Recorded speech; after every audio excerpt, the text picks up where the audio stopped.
বলিউডে খান কাপুরদের রাজত্ব যেন পুরনো কিছু নয়। খান কাপুর যদি জুটি বাঁধেন একই সিনেমায় তাহলে কেমন হবে বিষয়টা?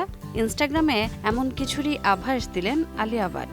সেখানে দেখা যায় আলিয়ার হাতে এক পোস্টার। তারপরই শুরু হয়েছে আলোচনার ঢেউ। ভিডিও বার্তায় পোস্টার দেখিয়ে আলিয়া বলেন, দীর্ঘদিন ধরে এটি দেখানোর অপেক্ষায় ছিলেন তিনি। তার দুইজন প্রিয় অভিনেতাকে একসঙ্গে দেখা যাবে, তাও একে অপরের বিরুদ্ধে। এরপরই পোস্টারে আমির এবং রণবীরের ছবি দেখান আলিয়া। সেখানে দুই অভিনেতার নামের আদ্যক্ষর ব্যবহার করে লেখা একে ভার্সেস আরকে, সঙ্গে লেখা বছরের সবচেয়ে বড় শত্রুতা। ছবিটি পরিচালনা করবেন দঙ্গল খ্যাত পরিচালক নিতেশ তিওয়ারি।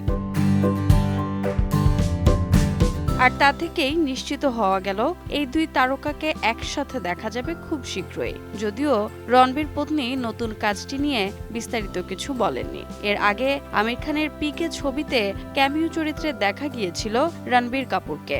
এখন আমির এবং রণবীর শেষ পর্যন্ত দর্শকের সামনে কিভাবে হাজির হন তা জানার অপেক্ষায় অনুরাগীরা। রোজা চৌধুরী, সময় সংবাদ।